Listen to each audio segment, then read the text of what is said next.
اس کی ملاقات پاس پڑوس کے کئی اور بنگالی گھرانوں کی عورتوں سے بھی ہوئی اور سکندر اور شوکت کی سخت ہدایت کے تحت اس نے اپنے بارے میں یہی بتایا کہ وہ شوکت کے رشتہ دار ہیں اور بنگلہ دیش سے آئی ہے۔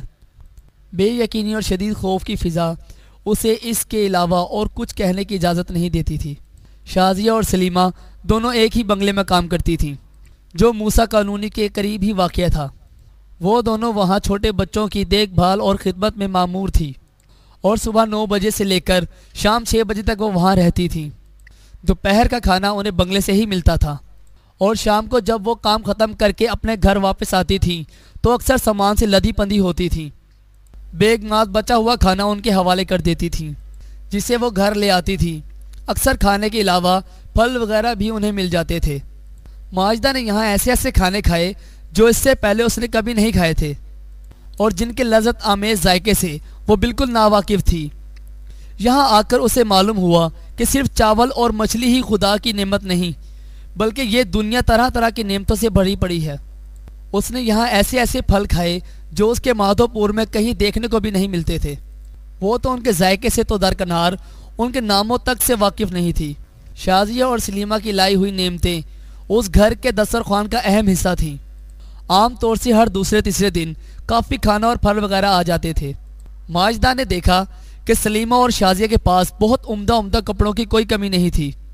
وہ ہر روز دوسرے کپڑے پہن کر کام پر جاتی تھی اور ان کے یہ کپڑے بہت قیمتی اور اچھے ہوتے تھے۔ ان میں سے کوئی بھی کپڑا ان کا اپنا خریدا ہوا یا سلوایا ہوا نہیں تھا۔ یہ سارے کپڑے انہیں بنگلے سے مل جاتے تھے جہاں وہ کام کرتی تھیں۔ وہ بتاتی تھیں کہ وہاں کے بیگمات کے پاس تو نئے نئے کپڑوں کے انبار لگے رہتے ہیں۔ ان کی الماریاں طرح طرح کے قیمتی ملبوسات سے بھری رہتی ہیں اور جو سوٹ ان کی نظروں سے اتر جاتا تھا جس کا ڈیزائن نئے فیشن کے مطابق نہیں ہوتا تھا اسے وہ اٹھا کر ملازموں کو دے دیتی تھی۔ ماجدہ یہ سب کچھ سن کر اور دیکھ کر حیران ہوتی تھی۔ یہاں لوگوں کے پاس نہ جانے کس قدر پیسہ تھا۔ سلیمہ اور شازیہ کے 1-2 سوٹ جو انہیں بیگمات کی طرف سے ملے تھے ماجدہ کو دے دیے گئے تھے۔ ماجدہ کے پاس کوئی کپڑے نہیں تھے۔ وہ تو بس ایک جوڑے میں ہی بنگلہ دیش سے کراچی آئی تھی جسے دھونے تک کا موقع اسے نہیں مل سکا تھا، لیکن یہاں آ کر اسے بہت قیمتی اور نفیس کپڑے مل گئے۔ اس نے پہلی بار جب سلیمہ کا سوٹ پہنا تو وہ خود کو کسی شہزادی کی طرح لگی۔ گھر میں ایک پرانی ڈریسنگ ٹیبل موجود تھی جس میں قد آدم آئینہ لگا ہوا تھا جو اگرچہ زنگ سے کافی دھندلا گیا تھا پھر بھی کسی حد تک اس میں شکل صاف نظر آتی تھی۔ ماجدہ نے جب ان نئے کپڑوں میں اپنے آپ کو دیکھا تو وہ خود کو پہچان نہیں سکی۔ یہ کپڑے اس پر بہت اچھے لگ رہے تھے۔ اس نے زندگی میں کبھی اس قدر اچھے اور قیمتی کپڑے نہیں پہنے تھے۔ ان کے مقابلے میں اس کے پرانے کپڑے تو چتھڑے جیسے لگتے تھے، لیکن اس نے ان کپڑوں کو پھینکا نہیں بلکہ انہیں بہت سنبھال کر رکھ لیا۔ ان کپڑوں میں اس کے وطن کی مٹی کی خوشبو تھی۔ ان کپڑوں سے اس کے گھر کی، والدین کی اور ہاشم کی یادیں وابستہ تھیں۔ اگرچہ وقت بڑی تیزی سے بدل رہا تھا، حالات زندگی بدل رہے تھے، لیکن اپنوں سے دوری کا دکھ اور دیار غیر میں رہنے کی مجبوری نے دل میں جو ناسور ڈالے تھے وہ برابر رشتے رہتے تھے۔ ایک امید تھی شاید کچھ ہو جائے۔ 1 ماہ کا عرصہ گزر گیا۔ شوکت نے اسے بتا دیا تھا کہ وہ اس کے لیے کہیں کام تلاش کر رہی ہے اور ان قریب اس کو بھی کام کرنا پڑے گا۔ میں کیسے کام کر سکوں گی چاچی؟ ماجدہ نے گھبرا کر کہا۔ مجھے تو اردو نہیں آتی۔ بیگم صاحبہ مجھ سے جو کچھ کہیں گی وہ میں نہ سمجھ سکوں گی نہ کر پاؤں گی۔ کر لو گی، سب کر لو گی، شوکت نے کہا۔ شروع میں سب کے ساتھ ایسا ہوتا ہے مگر بعد میں سب سیکھ جاتے ہیں۔ تم بھی سیکھ جاؤ گی۔ اس کے چند روز کے بعد ہی صبح کے وقت شوکت اسے اپنے ساتھ لے کر موسیٰ کالونی کے قریب ہی واقع ایک بنگلے میں گئی۔ بنگلے کو باہر سے دیکھ کر وہ دہشت زدہ ہو گئی۔ بہت بڑا بنگلہ تھا۔ اس کی سامنے کی دیوار دور تک چلی گئی تھی۔ لوہے کا سیاہ رنگ کا بھاری بھرکم گیٹ تھا جس میں آنے جانے کے لیے ایک کھڑکی لگی ہوئی تھی جو اندر سے بند تھی۔ شوکت کے کھڑکانے پر وہ کھڑکی کھل گئی اور اسے بھاری بھرکم بڑی بڑی مونچھوں والے ایک آدمی کا چہرہ نظر آیا۔ شوکت نے اس سے اردو میں کچھ بات کی اور اس آدمی نے ان دونوں کو اندر بلا لیا۔ یہ اس بنگلے کا چوکیدار ہے، شوکت نے ماجدہ کو بتایا۔ اس کا نام شیراز خان ہے۔ ماجدہ نے گیٹ میں داخل ہو کر بنگلے میں ادھر ادھر نظریں دوڑائیں اور اس کا سر چکرانے لگا۔ وسیع و عریض احاطے میں ایک جانب 3 نئی نئی چگمگاتی گاڑیاں کھڑی تھی۔ ایک آدمی کپڑا ہاتھ میں لے کر گاڑی صاف کر رہا تھا، ایک دوسرا آدمی پائپ سے لان کی گھاس میں پانی ڈال رہا تھا۔ بنگلہ بہت بڑا تھا اور سامنے ہی جو وسیع برآمدہ تھا اس میں بہت سی کرسیاں اور صوفے پڑے ہوئے تھے۔ ماجدہ ہر چیز کو حیرت سے دیکھ رہی تھی۔ ایک عورت نے جو سامنے برآمدے میں ہی موجود تھی شوکت سے اردو میں کچھ بات کی اور شوکت ماجدہ کے ساتھ برآمدے میں داخل ہو کر ایک طرف کھڑی ہو گئی۔ وہ عورت اندر چلی گئی۔ ذرا دیر کے بعد ایک خوبصورت جوان عورت 2 سالہ بچی کو گود میں لیے ہوئے برآمدے میں آئی۔ اس کے جسم پر خوبصورت لباس تھا اور وہ ہاتھوں میں سونے کی چوڑیاں اور کانوں میں سونے کے بڑے بڑے بندھے پہنے ہوئے تھی۔ شوکت نے جلدی سے اسے سلام کیا اور ماجدہ کی طرف اشارہ کر کے کچھ کہا۔ وہ غور سے ماجدہ کو دیکھنے لگی اور پھر شوکت اور اس عورت میں گفتگو شروع ہو گئی جسے ماجدہ بہت کم سمجھ پا رہی تھی۔ وہ زیادہ تر باتوں کو اس وقت سمجھ سکی جب وہ عورت اسے اور شوکت کو لیے ہوئے بنگلے کے اندرونی حصے میں گئی اور وہ لوگ ایک کمرے میں پہنچ گئے۔ ماجدہ کو تو پہلی نظر میں یہ کمرہ ہی لگا تھا، مگر یہ عام کمروں سے مختلف تھا۔ یہ ایک بڑا سا کمرہ تھا، خوب روشن اور صاف ستھرا۔ اس میں لکڑی کی چھوٹی چھوٹی الماریاں لگی ہوئی تھیں اور دیواروں پر ٹائلز لگے ہوئے تھے جن میں پھلوں کی تصویریں بنی ہوئی تھیں۔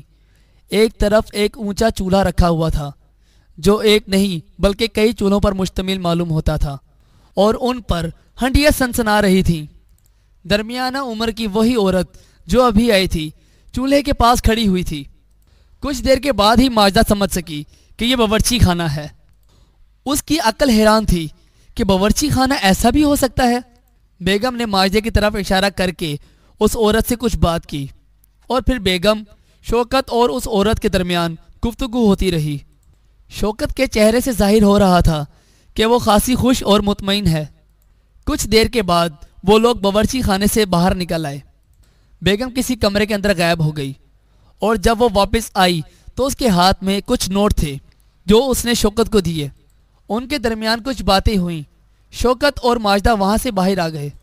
تمہیں کل سے یہاں باورچی خانے میں کام کرنے کے لیے آنا ہے، شوکت نے اسے بتایا۔ یہاں باورچی خانے میں جو عورت کام کرتی ہے اور جو وہاں موجود تھی اس کی مدد کے لیے ایک لڑکی کی ضرورت ہے۔ اس عورت کا نام نجمہ ہے۔ وہ تمہیں سارا کام سکھا دے گی، بس تم اس کی بات سمجھنے کی کوشش کرتی رہنا۔ میں کوشش کروں گی، ماجدہ نے آہستہ سے کہا۔ تم شازیہ اور سلیمہ کے ساتھ ہی گھر سے یہاں تک آ جانا، شوکت نے کہا۔ وہ دونوں تمہیں چھوڑتی ہوئی آگے چلی جائیں گی۔ تمہیں 3 بجے تک ڈیوٹی دینی ہوگی۔ 3 بجے میں خود آ کر تمہیں لے جاؤں گی۔ ابھی تمہیں راستوں وغیرہ کا ٹھیک سے پتہ نہیں۔ شوکت نے اس گھر کی بیگم سے جو روپے لیے تھے ان کے بارے میں اس نے ماجدہ کو کچھ نہیں بتایا اور نہ ہی یہ بتایا کہ اس کو کتنی تنخواہ ملے گی۔ اگلے دن وہ سلیمہ اور شازیہ کے ساتھ بنگلے تک پہنچی۔ سلیمہ اور شازیہ جہاں کام کرتی تھیں وہ جگہ اس سے آگے تھی۔ ماجدہ کا پہلا دن کچھ زیادہ خوشگوار نہیں گزرا۔ وہ اور نجمہ ایک دوسرے کی بات سمجھ نہیں پا رہی تھیں۔ ماجدہ نے نجمہ کے اشاروں کو سمجھتے ہوئے اس کی بہت مدد کی۔ نجمہ اس کے کام سے بہت خوش ہوئی۔ 3 بجے شوکت اسے لینے آ گئی۔ اگلے 2 ماہ کے اندر اندر ماجدہ نے نہ صرف یہ کہ کافی کام سیکھ لیا بلکہ وہ اردو بھی خاصی سمجھنے لگی۔ اسے کھانوں میں استعمال ہونے والی تمام چیزوں کے، سبزیوں کے اور پھلوں وغیرہ کے نام یاد ہو گئے، برتنوں کے نام یاد ہو گئے اور وہ زیادہ بہتر طور پر کام کرنے لگی۔ اب وہ ٹوٹی پھوٹی اردو میں بھی بات چیت کر لیا کرتی تھی۔ ماجدہ کو موسیٰ کالونی میں رہتے ہوئے 6 ماہ کا عرصہ گزر گیا۔ اس عرصے کے دوران اس کے لیے زبان کا مسئلہ کافی حد تک حل ہو چکا تھا۔ وہ اردو میں اپنا مافی الضمیر بڑی حد تک بیان کر سکتی تھی اور دوسروں کی بات سمجھ سکتی تھی۔ اس تمام عرصے کے دوران گھر کی یاد اس کا سب سے زیادہ اہم اور قیمتی سرمایہ بنی رہی۔ اگرچہ اب گزرے ہوئے مناظر پر آہستہ آہستہ وقت کی دھول جمنی شروع ہو گئی تھی اور زندگی کی موجودہ مصروفیات اس کے وجود پر حاوی ہوتی جا رہی تھی، لیکن جس دکھ کو وہ اپنے ساتھ لے کر آتی تھی اس سے تو چھٹکارا پانے کی کوئی کوشش، کوئی سبیل نظر نہیں آتی تھی۔ اس نے جب سے بنگلے میں کام کرنا شروع کیا تھا تب سے اس پر زندگی کے بہت سارے نئے نئے اور نام معلوم گوشوں کا انکشاف ہوا تھا۔ وہ جس بنگلے میں کام کر رہی تھی اس کے مالک کے بارے میں شوکت نے اس کو بتایا تھا کہ اس کے موٹروں کے پرزے فروخت کرنے کا بہت بڑا کاروبار ہے اور شہر میں اس کی دکانیں ہیں، اور اس ایک مکان کے علاوہ جس میں وہ رہتا ہے اس کے کئی اور مکانات بھی ہیں۔ وہ بہت دولت مند آدمی تھا۔ ماجدہ حیرت کے ساتھ دیکھتی تھی کہ اس گھر میں صرف 4 افراد رہتے تھے، ایک تو صاحب، خود ایک بیگم اور 2 بچے۔ بڑا لڑکا تقریباً 6 سال کا تھا اور چھوٹی لڑکی کوئی 2 سال کی، لیکن نوکر اس مکان میں 5 تھے جو اب ماجدہ کو ملا کر 6 ہو گئے تھے۔ ایک ڈرائیور تھا، ایک چوکیدار، ایک مالی اور ایک آدمی گھر کی صفائی ستھرائی کرنے اور باہر کے کاموں کے لیے تھا۔ ایک عورت باورچی خانے میں کام کرتی تھی اور اب ماجدہ بھی اس کے ساتھ شامل ہو گئی تھی۔ نوکروں کی تعداد گھر کے مکینوں سے زیادہ تھی۔ گھر اندر سے اس قدر بڑا تھا کہ ماجدہ کو اس کے بڑے بڑے کمروں سے خوف آتا تھا۔ یہ بڑے بڑے کمرے طرح طرح کے ایسے قیمتی اور اعلیٰ درجے کے ساز و سامان سے بھرے ہوئے تھے جو ماجدہ کی نظروں سے پہلے کبھی نہیں گزرا تھا، مگر زیادہ تر کمرے خالی پڑے رہتے تھے۔ اس عظیم و شان مکان کے مقابلے میں ماجدہ موسیٰ کالونی کے گھروندوں جیسے چھوٹے چھوٹے کچے پکے اور گندے گھروں کو دیکھتی، شوکت اور سکندر کے گھر کو دیکھتی جس کے قریب سے گندے پانی کا نالا گزرتا تھا، اپنے گھر کو یاد کرتی اور گاؤں کے دوسرے گھروں کو بھی یاد کرتی تو اسے احساس ہوتا کہ اس کی ایک دنیا میں بیک وقت کتنی بہت سی دنیایں آباد ہیں اور وہ ساری کی ساری دنیایں ایک دوسرے سے کس قدر مختلف ہیں۔ موسیٰ کالونی سے اس بنگلے تک جہاں ماجدہ کام کرتی تھی بہت زیادہ فاصلہ نہیں تھا۔ وہ پیدل ہی آتی جاتی تھی، لیکن ایک جگہ سے دوسری جگہ پہنچتے ہی جیسے زمین کے تیور بدل جاتے تھے، آسمان کے رنگ بدل جاتے تھے، ہواؤں کے رخ بدل جاتے تھے۔ گھر میں نوکروں کو ملا کر کل 10 افراد تھے، لیکن کھانا ہمیشہ 10 سے زیادہ افراد کا پکتا تھا۔ اکثر مہمان آتے رہتے تھے جو زیادہ تر رات کو آتے تھے اور کھانا بھی کھاتے تھے۔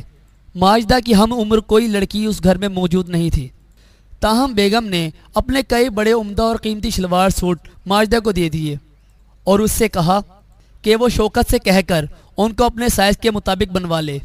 کھانے کو تو اتنا ملتا تھا کہ ماجدہ نے زندگی میں کھانے کی اس قدر فراوانی نہیں دیکھی تھی۔ نجمہ اس سے کہتی تھی جتنا کھانا چاہتی ہو کھا لو، جی بھر کے کھا لو، مگر کبھی چوری نہ کرنا، مجھے چوری سے سخت نفرت ہے۔ ماجدہ کو چوری کرنے کی کوئی ضرورت نہیں تھی۔ باورچی خانے میں نجمہ کی حکمرانی تھی اور بیگم اس کے معاملات میں بہت کم دخل دیتی تھی۔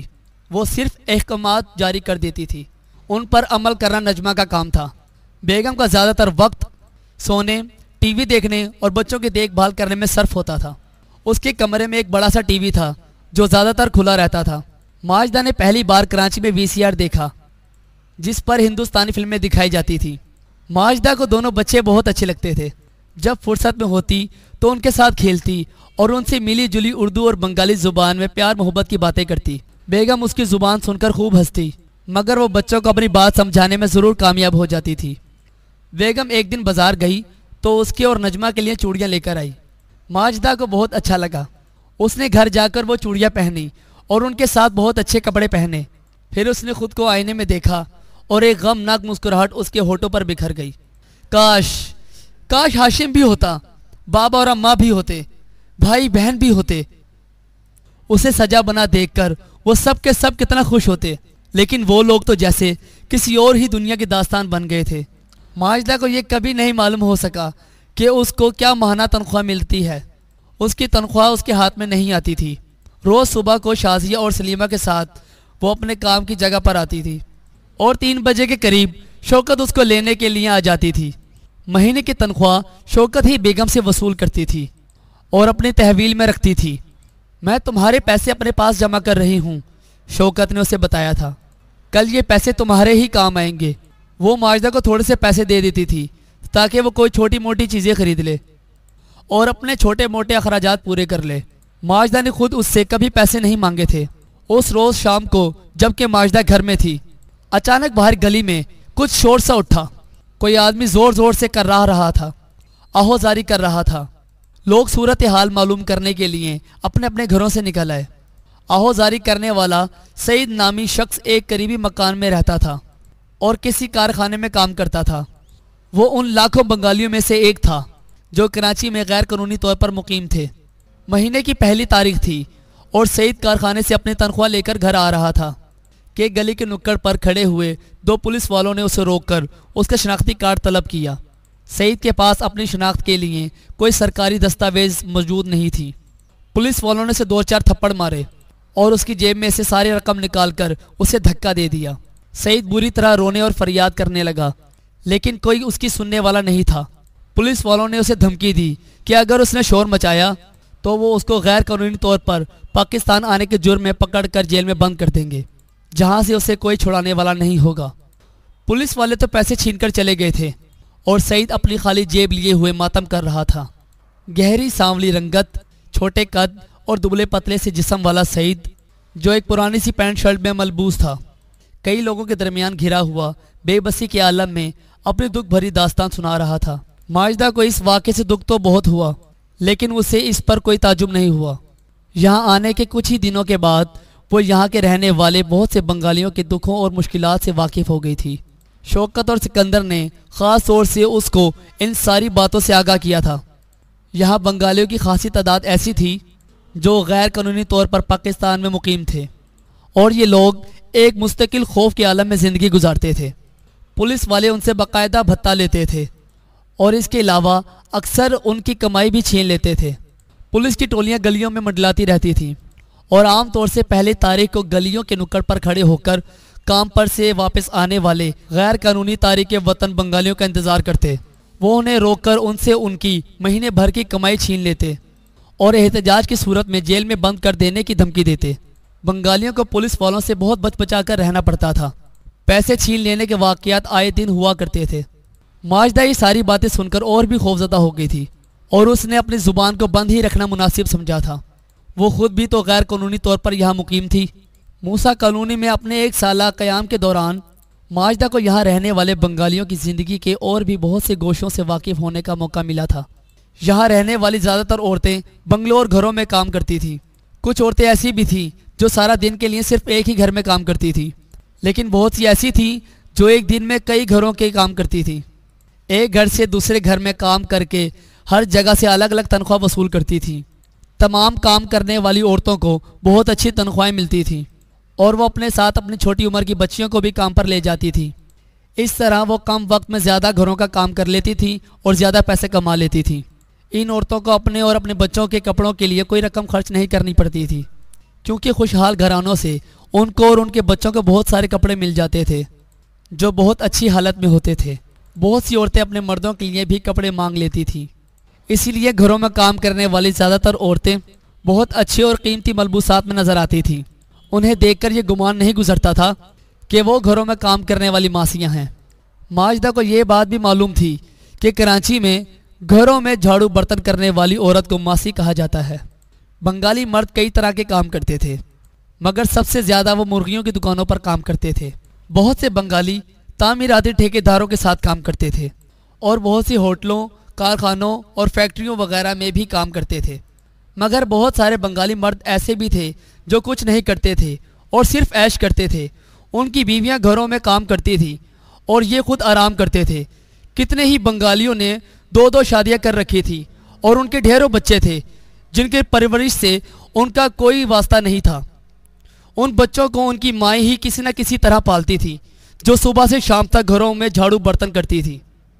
ان میں سے بہت سارے مرد نشے کے عادی تھے اور بیویوں کی کمائی سے نشے کا شوق پورا کرتے تھے۔ جب کبھی پولیس ان کو پکڑتی تو ان کی بیویاں ہی پولیس کو پیسے دے کر انہیں چھڑاتی۔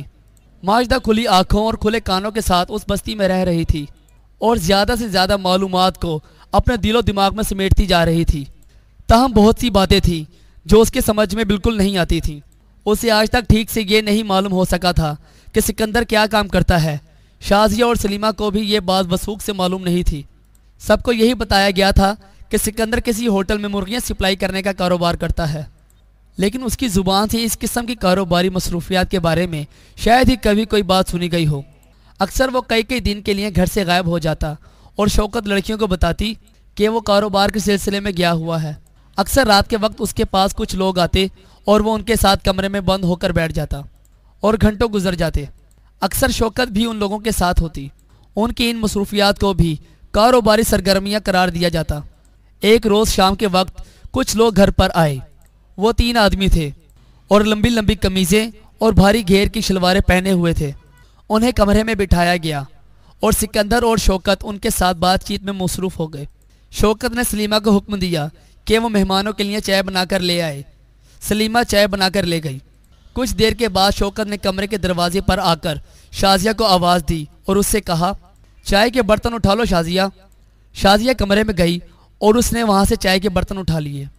مہمان کافی دیر تک بیٹھے رہے۔ کمرے کا دروازہ اندر سے بند تھا۔ معلوم نہیں ان کے درمیان کیا گفتگو ہو رہی تھی۔ کافی دیر کے بعد وہ لوگ رخصت ہو گئے اور سکندر بھی ان کے ساتھ چلا گیا اور پھر کافی دیر کے بعد واپس آیا۔ اس کے چند دن بعد ہی اس نے شازیہ اور سلیمہ کا کام چھڑوا دیا۔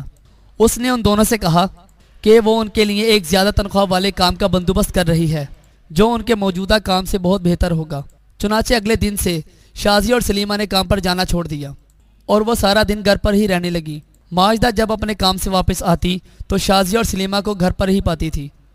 اس روز جب ماجدہ شوکت کے ساتھ گھر واپس آئی تو اس نے سلیمہ اور شازیہ کو گھر میں نہیں پایا۔ کچھ دیر تک ان کا انتظار کرنے کے بعد ماجدہ نے شوکت سے ان کے بارے میں پوچھا۔ ان کے نکاح ہو گئے ہیں اور وہ اپنے اپنے شوہروں کے ساتھ چلی گئی ہیں، شوکت نے سنجیدگی کے ساتھ جواب دیا اور ماجدہ کا کلیجہ دھک سے رہ گیا۔ نکاح؟ اس نے لرز کر کہا، مگر کیسے؟ اتنی جلدی؟ اچانک؟ اور کس کے ساتھ؟ جلدی تو نہیں، ہاں اچانک ضرور ہے، شوکت نے کہا۔ ہم نے ان کی شادی کافی عرصے پہلے طے کر دی تھی۔ اب اچانک ان کے شوہروں نے کہا کہ وہ نکاح کر کے اپنی بیویوں کو لے جانا چاہتے ہیں۔ میں تو ان سے مہلت مانگ رہی تھی مگر انہوں نے کہا کہ انہیں جلد ہی کراچی سے باہر جانا ہے۔ چنانچہ میں نے اور تمہارے چاچا نے دونوں بیٹیوں کا نکاح کر دیا۔ مگر چاچی، یہ سب کیسے ہو گیا؟ ماجدہ کے سمجھ میں نہیں آ رہا تھا کہ وہ کیا کہے، کیا پوچھے۔ اس کا تو سر چکرانے لگا تھا۔ کیوں بیٹی؟ شوکت نے سکون کے ساتھ کہا۔ اس میں تعجب کی کیا بات ہے؟